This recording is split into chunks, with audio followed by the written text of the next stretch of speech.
Beautiful Tuesday afternoon to be back in the frequency. Well, apart from the Caicedo story, we'll look at bigger stories making rounds in the sporting world. Yesterday, we saw at the Old Trafford, Manchester United struggle, hustle, bustle, jostle, even had to have the VR go their way just to win against Wolverhampton Wanderers. It's a story we'll talk about the game and if United are really ready for what's coming this season. We look at the Caicedo deal and how much of a game changer his move to Chelsea means to the Chelsea fans. By the way, Chelsea are not done yet. We also hear that they also want to sign Romeo Lavia from Southampton. We'll talk about the stories and how Lavia would bring his quality to Chelsea. What exactly is he going to bring to the Chelsea team? By the way, people have been asking, how is Chelsea spending this much money and not getting under the radar of financial fair play rules? So dissect the story for you this afternoon and tell you how Chelsea are meandering their way around financial fair play rules and signing players for very, very big money. And by the way, we'll look at the table. Match day one done and dusted in the Premier League. We'll look at what's happening. The stats, the highest goal scorer so far, the teams with the chances of winning the competition. I will also do your predictions for the season. The team with the likeliest chance of winning the competition will predict our top four at the end of the season, predict the highest goal scorer, and of course, every other story in and around the scene. By the way, coming back home, we hear that the NFF and Caicedo have started talks on signing a new contract with the Super Eagles coach. This and so much more will form the crux of the conversation with you this afternoon. Good afternoon once again, and welcome to the show. My name is Marizona, reporting for duty this lovely Tuesday afternoon. 090-2223-1011 and 0817-624-8565 would give you the chance to be a part of the show. Well, otherwise, you can head to Facebook on the Planet Radio 101 FM page. Go there, drop a comment, and we can take them in the course of the show. And of course, there's also a post published on the sports page. Go there, the Planet Radio 101 FM sports page, drop a comment there, and we're going to take them in the course of the show. Well, I have one question for you, and this is Whiskey, and it causes one question. I'll be right back. Let's just tune, enjoy the tune, right back in the jiffy.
get back to what's happening right now. It's Football Fans Attack live on Planet Radio 101.1 FM. We had to just let you chill and enjoy that song before we continue. What that song is titled One Question, and it was released by Wizkid some years back featuring Yemi Sachs. It was his 14th album, his 14th single rather, on his album Ayo. And of course, that's a story from there. But let's get back to talking football that gives us joy. Nothing unites the world like football. Join the football community here on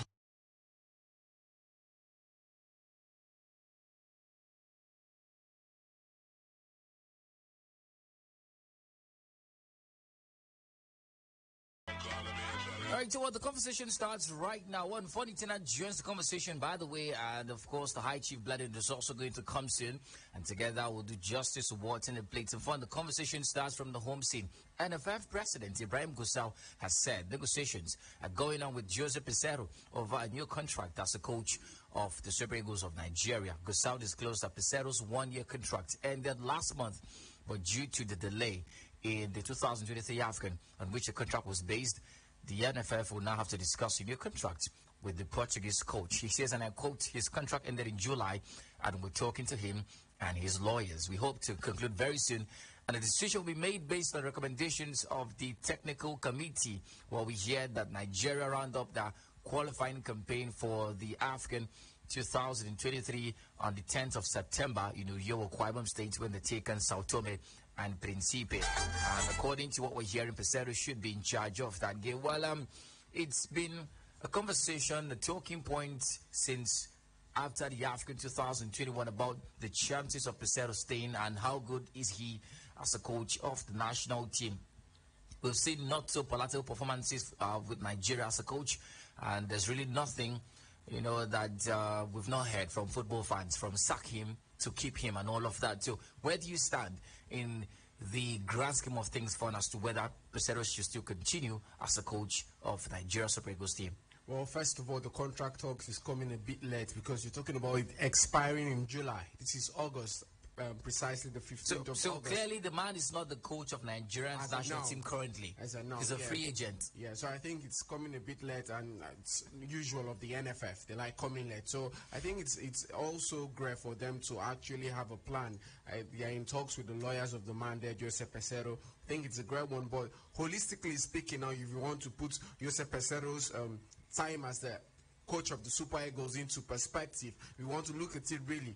He has been disastrous. So I don't think the NFF, if they are thinking well for the Super Eagles, actually, they shouldn't be planning to give this man another contract. So I think it's kind of disheartening for football fans, considering that we want to move forward. We want to win the coming AFCON this year. I think it's really, really bad that we are hearing that this man is about to be offered a new contract. All right, well, talk about a man who was offered a new contract, dressed up in his very, very high chiefly attires. Well, today is Thanksgiving's anniversary, so maybe he's coming in as a high chief. Well, Bladen joins the conversation. That's his name, Bladen Okem. And, let's get into the thick of the action, High Chief Bladen.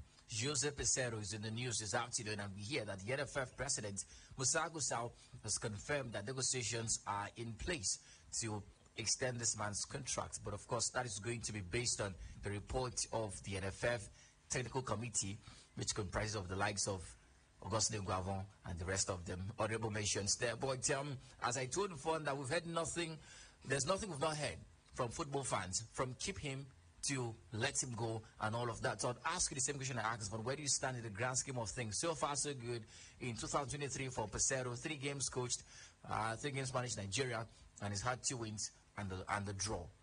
What do you make of the conversation? Stay or go? Well, Mari, you already know my position. Everyone knows my position. I've always wanted the man to leave the country and leave the job. Not just leave the national team, leave the country. I've always wanted that because I see the Super Eagles the way they played. Not the Super Eagles I used to know.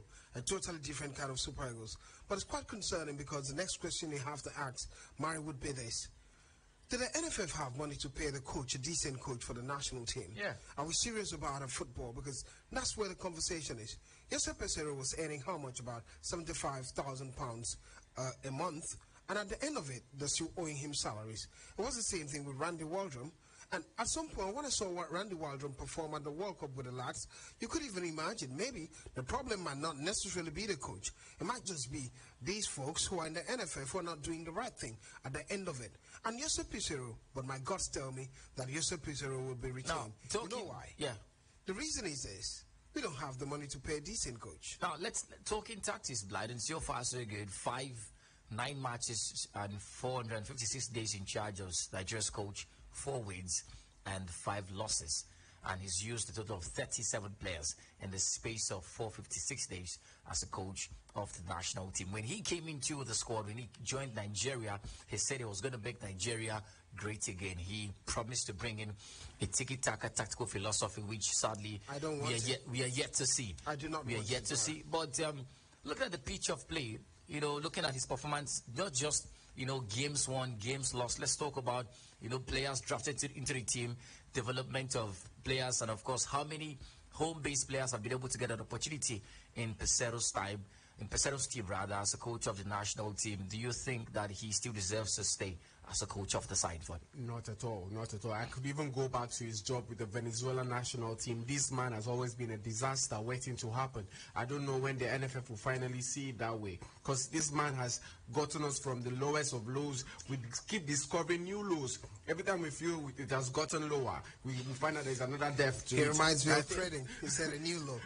So I think it's just about time the NFF tells this man, go home. Both of you are of the opinion that Pesero should go. The next question is who comes? Because Pesero, we know Pesero was the cheapest option for the NFF last year in May when he was appointed the coach of the national team. So if he is the cheapest option, obviously whoever comes will either be at the same level as Pesero, financially speaking, or lower, just to fit into the financial difficulties the NFF are reportedly facing right now. So Blyden, as you said, Pesero might just stay because they're not going to bring anybody higher in terms of quality and in terms of wage demands, right? Well, now you make me feel like one of those guys in the technical committee.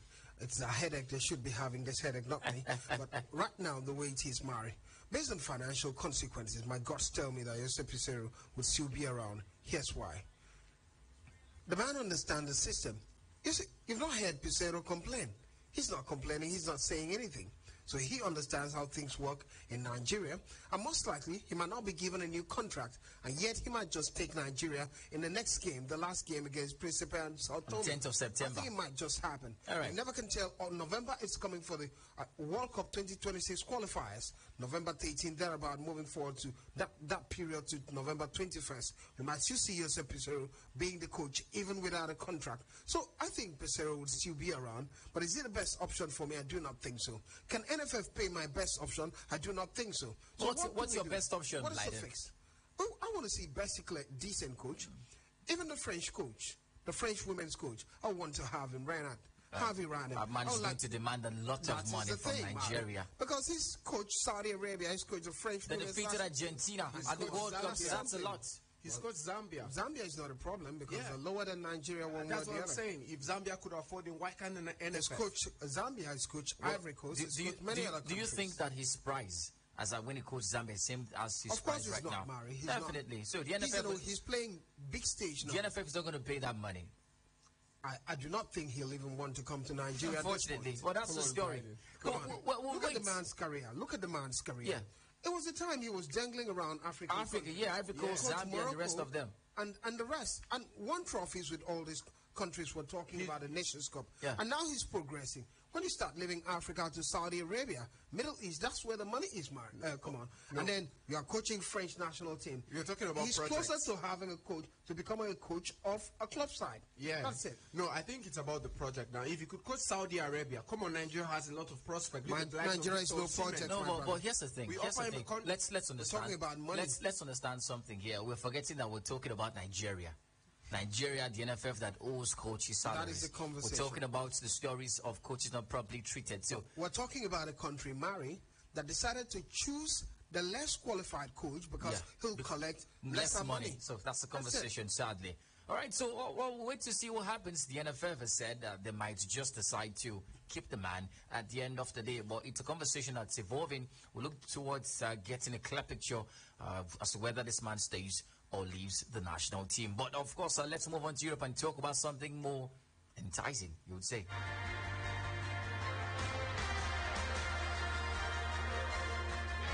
Yeah, the clean sheet is what we want. But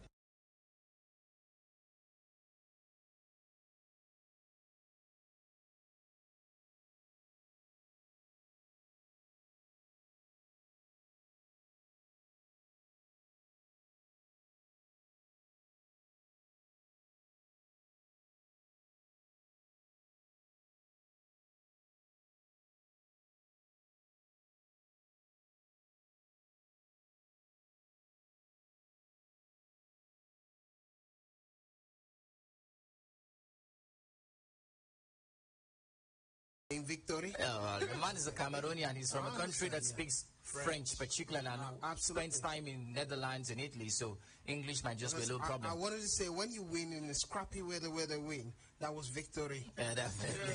Well, let's tell you about the win. Rafael Varane scored the winner 14 minutes from time as Manchester United gained a fortunate win against Wolves in the opening game of the new Premier League season. Eric Ten Hag's side hardly created a chance of note until Bruno Fernandes found Aaron Wan-Bissaka with a superb pass inside the area, and the right back calmly lifted the bouncing ball to the edge of the 6-yard box where Varane was waiting. He used his height and got the better of Nelson Semedo to head home for Manchester United and give them the only goal and the first win of the season. Now, Bled, I'll start with you because some fun is smiling. I don't mind the smile. When you said headed, he's heading. I don't care about it. I don't care about it now. Now, in this new season, March the 1 particularly, we've had stories. It's been filled with headlines of top teams performing at top level, giving their fans something to be happy about. Look at Chelsea and the commendation they got against Liverpool. Look at Manchester City. Look at Arsenal. Look at Newcastle. These teams doing the very best and giving their fans hope. But for United, can we see the same for them after yesterday's game? well, it's basically a reflection of what happened last season and the demands that they need. We know Manchester United. You look at that squad, the only new signing you think about was Andre Onana, the goalkeeper. On the other hand, there are other areas. Okay, Mason Mount started on the bench, started for United. Started also. And it brings the conversation how suitable. Let me talk about Mason Mount first before I get to talk about other areas. I think he's beginning to adapt to the side. I saw how Eric Ten Hag played him yesterday. It was basically the way we want him to play. Instead of dropping deep, move forward. But there was a consequence yesterday. Exactly. The consequence basically was this. You had Bruno Fernandes and Mason Mount all joining the attack. But in terms of connectivity towards attack, it wasn't there. And Casemiro was left alone, doing the defensive duty and arranging all alone. Here where the problem comes when that happens. Football is like throwing a ball to the wall. There's usually a rebound. And that rebound affects your opponent trying to attack back, blocking you. So you have to be able to start to build up the game moving forward from your middle, close to the opponent's 18-yard box. And it never happened yesterday for Manchester United. They had to start from fresh to build back, and it's concerning for them. Let's talk about the Mason Mount's conversation, because we have been discussing about the best position for the man, and we said that he might not be able to fit into the Eriksen role for United. And yesterday we saw a 4-1-4-1 formation, but Casemiro sat alone, as Blyden said. He suffered. He's 31, so he was just not able to hold the midfield alone for United. He's 31, so that's a lot. And so talk to us about Eric Ten Hag's decision tactically to play Bruno Fernandes and Mason Mount in one team, and how this might just affect United when they're defending. Well, first of all, I think I would have to backtrack on a particular thing I said. Eric Ten Hag does not have to play a double pivot, because when you look at that midfield, Casemiro, he's old now. He cannot do the job alone. So I think he needs another, number 6 to help him out with the defensive roles and everything. But when you're playing a team like, let me say, we play Luton Park, you will not need to play double pivot. That's when Casemiro could handle Luton Park. But Wolves, you could see the Wolves in the way they were arranged. They came out to, high praise against Manchester United. So I think that in that particular game, Eric Ten Hag needed 2 number 6, a double pivot in that Marcus Rashford Blyden was made to lead the attack yesterday for Manchester United. And it clearly showed why United need a finisher, a striker, somebody that would get the balls in and score those goals for United. Well, Mari, let me start with Casemiro before I talk about... we talked about Casemiro. I just want to tip a little. Yeah. I think I have a problem when everyone's saying Casemiro is old, Casemiro is old. It just makes no sense to me. Barely a season ago, we all talked about Casemiro, pressing Casemiro. Here's the difference. Christian Eriksen was the difference. Because he shared the load. Yeah. Yesterday, Christian Eriksen was not there. I haven't talked about it. Yeah, he might not be that. At some point, brought in Eriksen, brought in McTominay. Yeah. Early part of the game. Yeah. It might not necessarily be all of that, but the build-up play was a conversation. Who gets to arrange the ball for you so early? And it gets to help them do that quite well moving forward. But on the other hand, I can recommend from Fon and Eric Ten Hag what to play that might work for them moving forward. But it wouldn't be till they let them try second, third game. I like that you're giving them the soup, but not every part of the soup. Exactly. And afterwards, they'll get to learn and figure out how to play the best position. All right, so let's talk about Wolves. Let's talk about Wolves. They were defiant on the night. And people think they were the better team as well because of the way they played and how they were able to dominate the middle of the park for United. But one problem stood. They just could not finish the ball at the back of the net. Now, let's talk about Wolves. Coming on the back of the chaotic preseason, their coach got angry, left the team. They brought in Gary O'Neill less than 2 weeks to the start of the season. What do you make of their performance despite the loss? They look like the better team. Yeah, decent side, I must say. It goes on to show how decent football can be with a new coach, a new system, and basically 4 days Gary O'Neill needed to look at this team, and he's done a fantastic job in the first game against Manchester United. Nearly had taken Manchester United to the cleaners, but for Vieira, it could have been 1-1 penalty, and that was a penalty call as far as I'm concerned. Andre Onana turning to Jackie Chan in that particular one, but at the end of it, it's basically what it is, Mari. Yeah. Look, it goes on to show what we've always talked about. The Premier League is getting tougher. Yeah. This season would be more competitive than the other season. I looked at Wolverhampton. They played like a different kind of team compared to Wolverhampton I saw last season, and absolutely phenomenal. Right, so Von, at this point, what are the lessons United have learned from match day one that they should work at as the season progresses? Well, they should learn a lot, like everything. They should go back to the drawing board. That was an absolute stinker. Come on, I'm telling you as a fan. That was an absolute stinker. The performance was so bad all over the place. So I think Ten Hag has to tell those boys, give your heads a wobble. Because you can't go out there against Manchester City with that sort of performance. You'd concede 8 goals in the first half. All right, so let's talk about to come back. They need Højlund to come back, definitely. Let's have to find a way to play Eriksen and Mason Mount and Fernandes in the and Casemiro too. Yes, they have to find a way to. Let's look at the penalty situation, guys. We hear that 3 Premier League officials at the center of a decision not to award the penalty to Wolves at the game yesterday have been told to stand down. And of course, Wolves boss said elite referees manager John Moss told him he could not believe the error. It's understood that Howard Webb, who is the head of professional game match officials limited PGMOL, contacted Wolves officials after the match to apologize. Now, this is I want to just tear off my shirt. It doesn't make any sense. Please, Mary, don't. How does the apology now affect the game? It doesn't change the fact that United won the game. It shows incompetence. Like, this is the first game of the season, for God's sake. And I always talk about it. Why always Manchester United? Mary, here is it. Howard Webb. There were incidences like that. It still was Manchester United. Yeah. Here's the reason. I think these referees sometimes get over themselves. A soft spot for Manchester United, so they can't see. Now, but here's the thing. It's understood if it's one person making a decision, maybe he might overlook, have an error. But there are a group of people sitting there, reviewing the video, watching it again and again, and they still make the wrong call. How crazy is that? Well, I feel really sorry for the Wolves. Look at this man. Come on, Mary. I need to come from a place of, Manchester United last season when I did a research recently. We had the most calls against us last season. VAR calls against us. Does that change the fact that yesterday's game was a penalty? Well, other teams should also suffer because we've had our own fair share. So I think it's not a great one. That your laughter was good. When it started because it was pretentious. You see. It was clearly pretentious. No, I have to. And now we've gotten the real him. All right. We've gotten the real him. Thank you so much for talking to us on phone. It doesn't change the fact that it's United win on the night. So, in the course of the show, we'll also take a look at the table and the key starts after match day one. It's done and dusted for match day one. Let's travel to London, Blyden, and talk about stories from there. Chelsea have officially completed the signing of Brighton midfielder Moises Isaac Caicedo Corozo. Keyword Isaac there. So that's great. So it means we're very expensive, Isaacs. Joins for a reported fee of £150 million, £100 million initial fee and 15 in add-ons, performance-based bonuses. Well, we've talked about the man, Blyden, a little too much, so just take a bite. How much of a game changer is Caicedo signing for Chelsea? I think it's a missing piece in that Chelsea side I saw against Liverpool. Is that missing piece Moises Caicedo? I saw him play for Brighton last season, and the way he played. You need physicality, he's got it. Right. You need recovery, he's got it. You need passing within the range, he's got it. You need movement within the midfield, he's got it. Tell me who's a better midfielder than that. And you know the beauty of it, Mari, he's black. Oh, beautiful. Over time, he was talking about the fact that his heroes at Chelsea has been Claude Makelele and N'Golo Kante. Defensive midfielders who are black at Chelsea, come good. Michael Essien, N'Golo Kante, rolling back to John Obi Mikel and all of that. So it's a story, but it doesn't end here. Now, Chelsea continue the raid.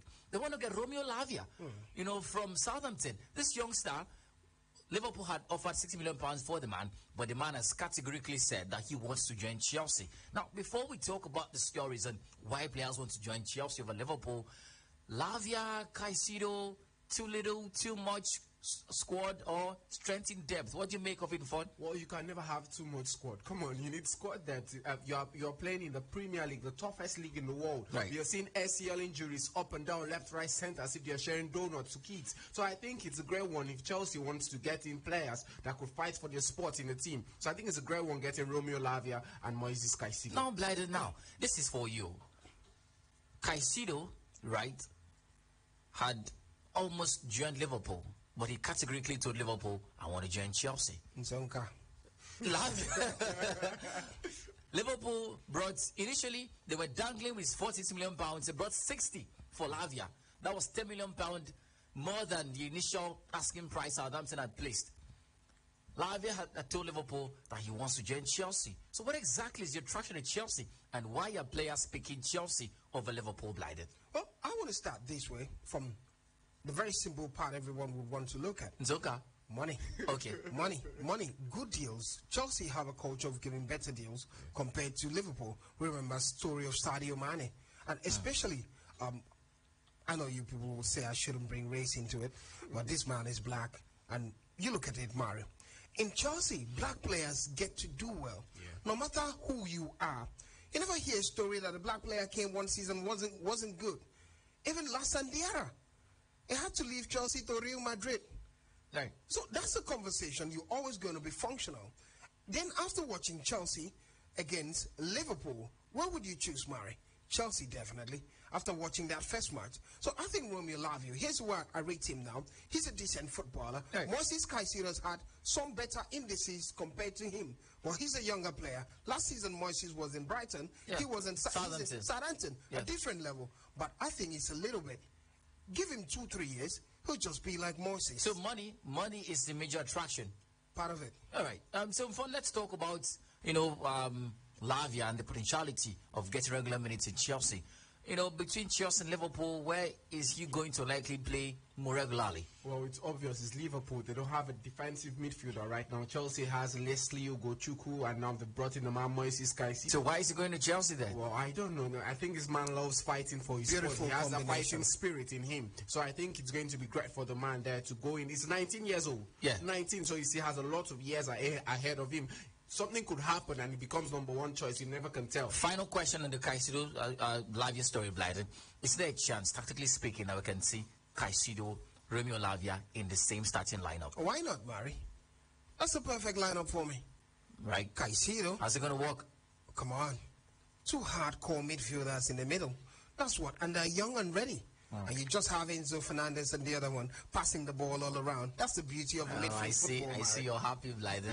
Well, that's the story. Well, it's yet to be completed, but the latest is that Chelsea are in advanced talks with Southampton to sign the Belgian midfielder. His name is Romeo Lavia.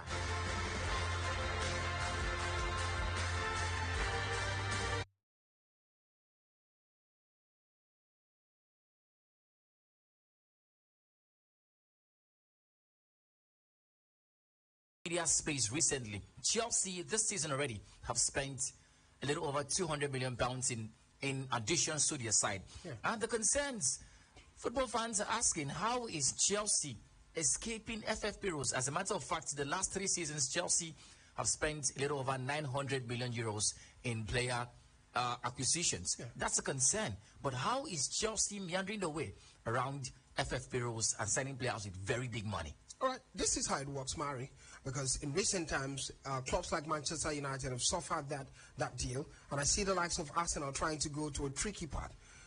this season, I mean, since the Todd Bowley side came in, I think they've signed about 24 players. Yeah. 27. I'm going somewhere, and given them 8-year contract.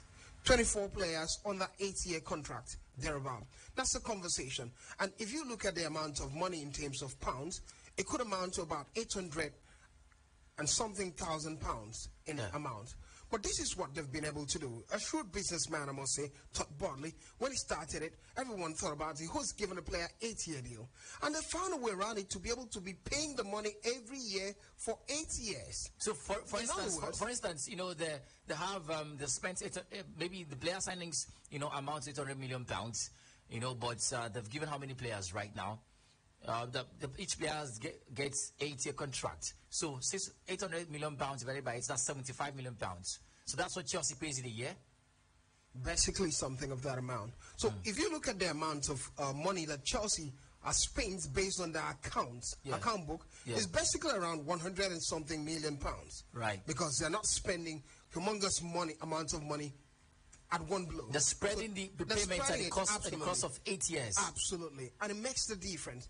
And I hear that Premier League clubs want to stop that. Yes. UEFA had already started because Chelsea won't be playing in the Champions League or in the European competition. So it's not going to be a problem because European clubs, I mean, the UEFA had said you cannot It's a 5-year limit. Beyond the 5-year limit. Yeah. And now the Premier League has no condition of that sort or whatsoever. And now they can have a swell time in the English Premier League.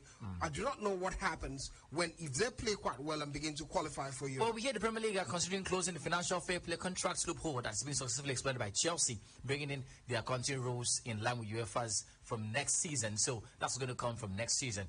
And of course, we hear Chelsea will spend a lot of money getting players in. But even if it starts next season, it's on record. The players will sign 80 contracts already, so it's not going to affect anything. Yes, it'll affect subsequent transfers for Chelsea in the coming years. But this business model is what is being used in the USA. Absolutely. And so that's why Todd Bowley brought it in. And this man is one hell of a businessman. Kudos to Todd Bowley. Let's take calls in right now. 090-2223-1011 and 0817-624-8565. Reactions to last night's game, Manchester United against Wolves, and of course, Moises Caicedo joining Chelsea. And of course, tell us, why do you think players are picking Chelsea over Liverpool?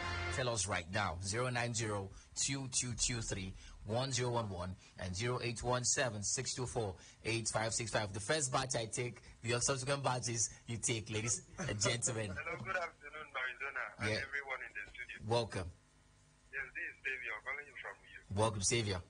Yes, I want to say that the English FA should look for a way to correct this because it's killing the beauty of the game. As for Caicedo, the guy has already, as if the blue suits the guy because he's from Brighton. He has been wearing the blue jersey. So I like the move to Chelsea, perhaps to Liverpool. All right. As for my team, Martin, I'm happy with the signing of David Raya. It will really add some depth to our team. I'm looking forward to them signing a new striker also for us to help us to pursue the Premier League and other competitions. Thank you for having me. Thank you very much, Xavier, for talking to us. Good afternoon. Welcome to the show. Yeah. Yes, Mr. Izzy, I have a question for you. I have a question. Are you going to hear my question? Let me start from the question first. All right. Now, my question is, as a Liverpool fan, how worried are you that players are choosing Chelsea over your Liverpool? Well, it's all about the way that Liverpool approached the transfer market. And let me talk about the case of Caicedo choosing Chelsea over Liverpool. Is that the guy is a really born Chelsea fan. So, and secondly, Chelsea made an agreement with him since May. So, according to him, he said that she will honor that agreement. How about Lavia? Well, Lavia, I'm not the greater one because we have a player in caliber in Liverpool. So there is no need for Liverpool to spend 60 million pounds on Lavia, who only has one season with the Southampton. So I'll never degrade him. So there is a lot of fish in the ocean. So if Liverpool wants to do the needful, let them enter into market sooner than later. All right. Because the window is winding down. Thank you. And Joking Klopp himself, he didn't hate matter. So, if he don't want to work in Liverpool, let him quickly resign because we are tired of Joking Klopp's policy, philosophy in Liverpool. Thank you for having me. Thank you very much. Good luck finding fishes in this very crazy ocean, Blyden. Yeah. We have calls in. Absolutely. All right. Hello, good afternoon. Welcome to the Planet Football Fans Attack. Good afternoon, Mario. Good afternoon, guys. Welcome. What's the name? My name is Peter. Go ahead. I played last night. I wasn't impressed with the performance of Niger. I mean, we shouldn't be struggling at this stage. It is really obvious that we still need one DM, one midfielder, and one striker. That is the All right. Thank you for calling in. Vaughn, we have any call? Sure. Good afternoon, football fan. Welcome to the show. Good afternoon. This is calling from Abba. Yes, could you up the energy a little bit? Yeah, add This is some a energy. sports It's a sports show. Based on the Chelsea transfer matter, I heard that the Burnley has a team of 5 people that just sit down and release the FA financial play role and the UEFA FFP just to see the loopholes, and if any of them can get one and it works, they get it. So I think the Burnley are a very good businessman. I like it. All right, thank you very much. All right, Blyden. Yeah.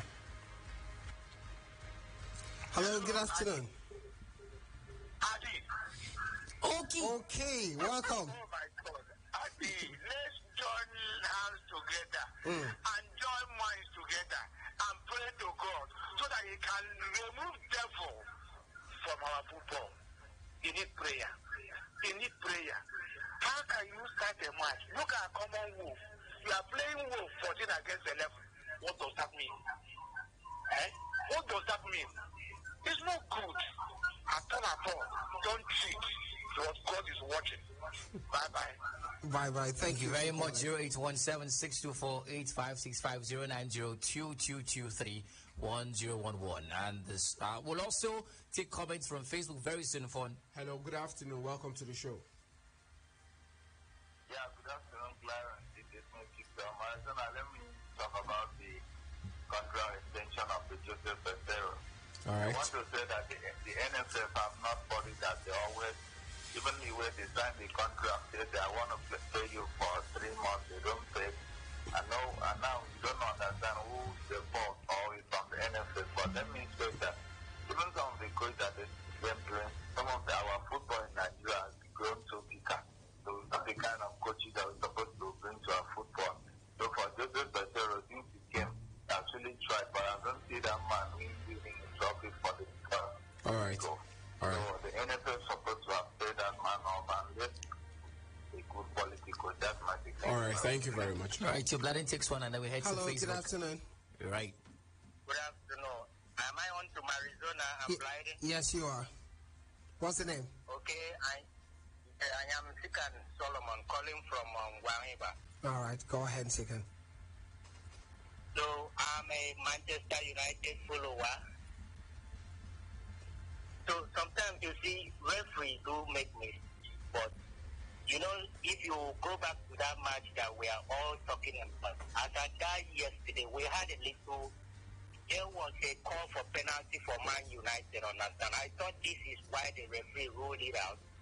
And you know, sometimes these guys are being carried away by the way football is being played. So sometimes the VAR would have been able to call the referee if the referee couldn't get it, and possibly the penalty could have been awarded. But the situation that it seems, even what I'm hearing in the whole lot of media around here is like, it's not even about you people that follow some other program. It seems like as if Man U is being favored. No, it's not that way. You know, sometimes it do happen. We had an issue last season that almost the game was being played out and against Brighton, and they went up to the dressing room and they called for a penalty again. Understand? Okay. Second, let me ask a question. Yeah. Was it not too obvious that at least the VAR should have told the referee to go to the site and monitor and see if it was a penalty or not? Exactly. Because even the blind could see that it was a penalty. You see, if you remember what is going on that time, you could find out that the referee the game yesterday. The referee almost scored, but I didn't know that he went to the coach. That was when he went to give the coach of Wolf yellow card. Understand? That's basically what we're saying. You see, the punishment that is going on, understand, for those officials that officiated that game, the punishment is going to serve as a lesson for them, understand? All right, thank you. I always enjoy this Thank show. you. I appreciate you. You guys are doing a whole lot of good job here. I've been following you often and often, but sometimes I do try to call. I will not get this line. Well, I appreciate you joining the show today. Thank you. Thank you so much, Sikan, for talking to us. I appreciate it. Let's look at comments from the live feed right now on the Planet Radio 101 FM. The live feed. Also, Francis Namani says Victor Osimhen should ignore Saudi Arabia and move in order to save his career. Mo Wokun, our guy at the office, says I'm not happy about Manchester United performance in yesterday, so please the need to improve. Thank you. Fred Okam says if Man U continue with this kind of performance yesterday, I don't think they'll make the top 4 this season. Kimbo Kings says Chelsea Football Club is a club every young talented player wants to play for. UT Mana says Caicedo, Lavia, Fernandez. Chelsea is cooking something. Bakayoko Patoski says good afternoon, Planet Sports. Caicedo moving to Chelsea is a good addition to the team. I wish them the best of luck. I am McKay Jr. says good PM. Mari Biden and Phone. I don't know where the brother Bernard Screw, our United Snake. We've won. Mari, why you called our goalkeeper a midfielder? It was a mistake. Come on, you guys should chill out. You guys should calm down. Famous Junior says, I want to predict my team in Newcastle United to win Premier League this season. And there's a new king of English football. His name is Alexander Isak. Mohamed Abba says, Arsenal win the Premier League this season. Joseph Sabero says, players are choosing Chelsea because they can see the reading process would work in a matter of months. Sam Lady says, Marion Heights, if Milkon Afrima United jaw, no be penalty. Man United equally suffered from that VR cause. Kelechi Anige says the kind of contract Chelsea offers is modern day slavery. Players are picking Chelsea because they knew that if they didn't live up to the expectations, they would earn lots of money to maintain the remaining contracts of. That's an interesting story. But let's also touch down the live feed and take comments from there as well. There's a comment.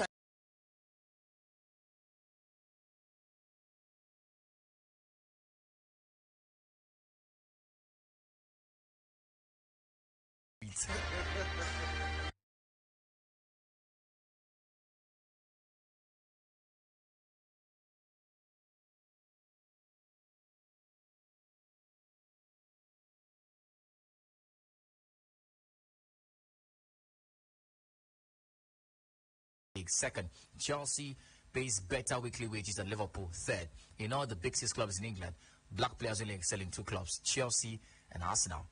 And that's a story. Thank you so much for your thoughts, Sam. Joe Yubi Akang says 2022 Benfica bought Enzo for 44.5 million euros from River Plate.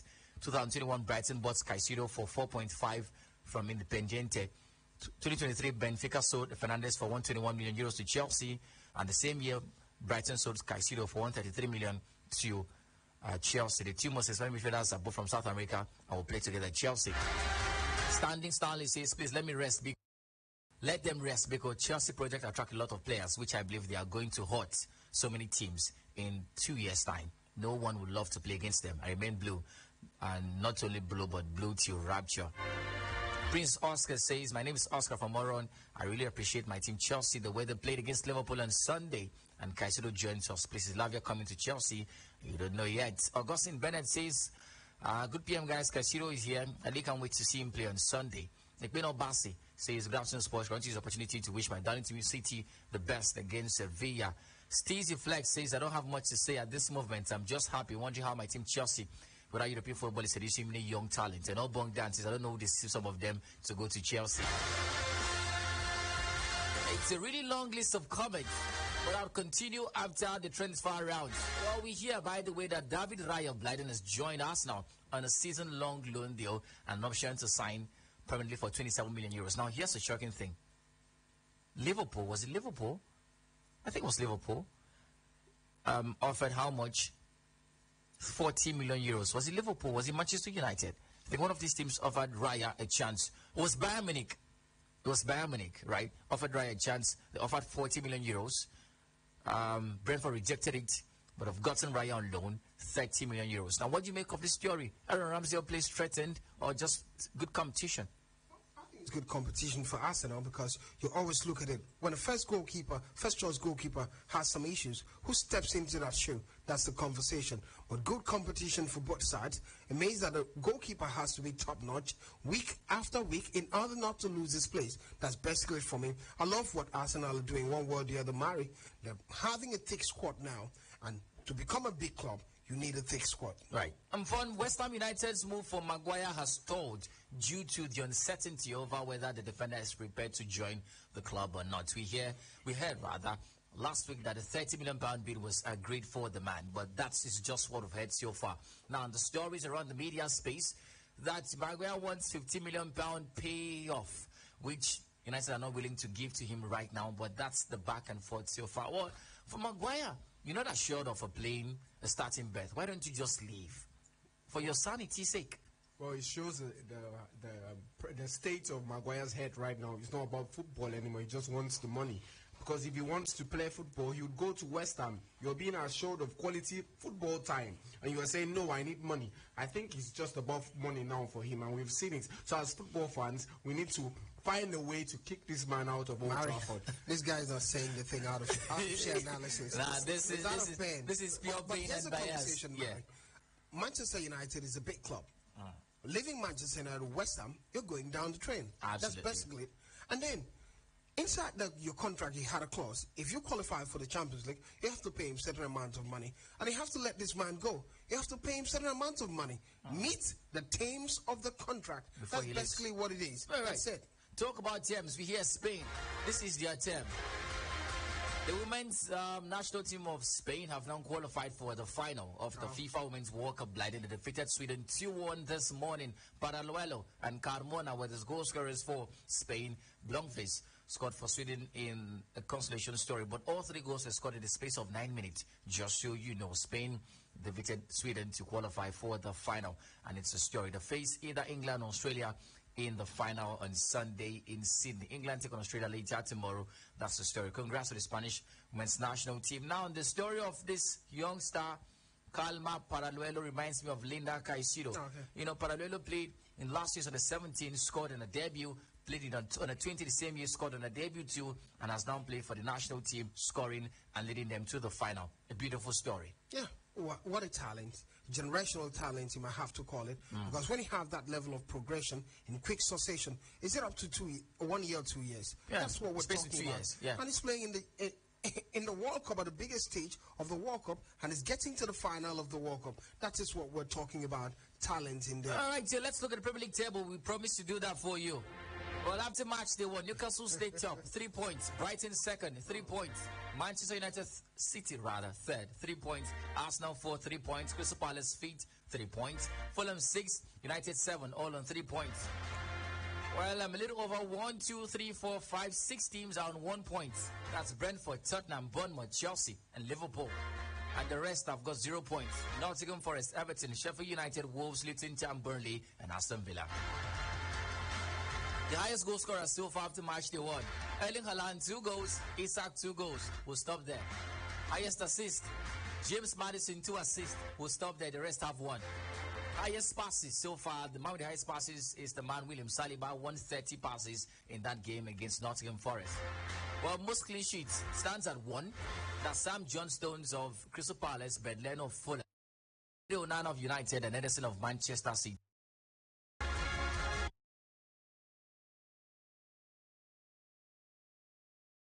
Football Club, West Ham, 30 tackles. Arsenal, and of course, likes of Brighton, Crystal Palace, Fulham, Man City, United, Newcastle all have 1 win. So,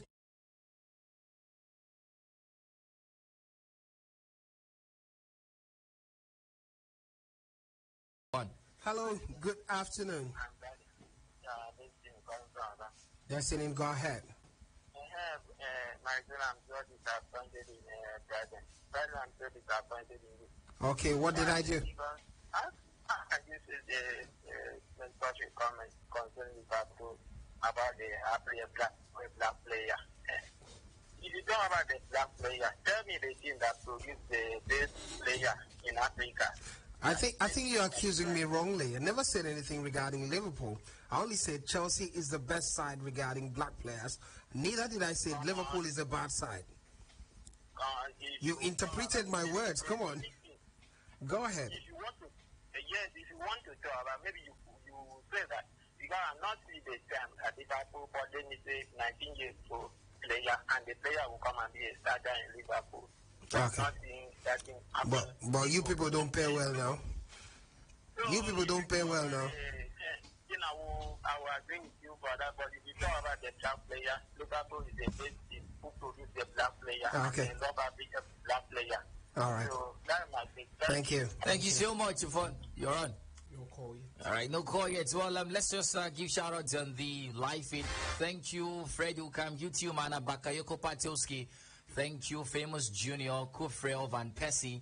Thank you, Nicholas eBay, Samuel Edison, Kelechan. Samuel Edison, I see your comments. Don't worry, I'll answer you tomorrow. Kelechan Ige, Asuko Patience, Annie Joe, Sam Joe, AY Splash, Gordon of Young. Thank you so much. Right. Good afternoon, football fan. Welcome to the show. Good afternoon. Yes. Name and location. 25 seconds it is. I want to talk about Caicedo move to Chelsea. You see, it takes a man to take a decision. A man's integrity. Do not look at the money. That is two players I've seen in England. Jesse James, when Arsenal come calling, he said, no, he's not leaving Chelsea. Even when I heard that, come calling, he's not leaving Chelsea. So it's something with Caicedo. So those are the kind of... Well, it is on record that Chelsea offered them more money, sir. Yes, as for the now said, even if they will give Liverpool 200 million, they will not go to Liverpool. Second dignity, you don't need the money offer. All right. Thank you so much. All right, thank you so much. You're not allowed to take any call again. Daddy, take the last call before I switch off your mic. Hello, That's good the last afternoon. call. Hello, good afternoon. Welcome. What's the name? Where are you calling from? It's Peter once again, please. 25 seconds, Peter. Please, I want to do the defending champion of the Women's World Cup. Defending champion. USA. You headed USA. Thank you so much. Well, from the sports page, Prince Oscar, thank you. Augustine Bennett, thank you. Equino Bassi, Steezy Flex, and Obongdan, Gospilan, Lesnar Comedies, Subaru Joseph, Felix Academy, Ronaldo Dino, Imayo Dano. It's a long story. It's a long list. I'll read it tomorrow. Thank you so much. God knows, Okemi Jackson, Victor Akman, Kidamitem. Thank you so much. Now, thanks to turns one today, Blythe. Absolutely. I wish I could speak Ibibio language fluently. Mari, come on. What are you doing? What's happy anniversary in Ibibio language? Happy anniversary. Anniversary. Sounds like Usenemana, right? Usenemana. So this man has been listening to thanks. Definitely. So, Usenemana, thanks you. You're kid, right? Absolutely. So happy anniversary, thanks you, FM. Mari, what are you doing? Say it well, properly. Come on, don't do that. I will say that after the show. You know what I love the most about Thanks You? Yeah. The name Thanks You. Definitely. Say what's on your mind. Thanks you. Well, my name is Marizona. Before I start speaking in Ibibio, I've got Blyden who came, and of course, Funny Tina, and together we're saying ciao.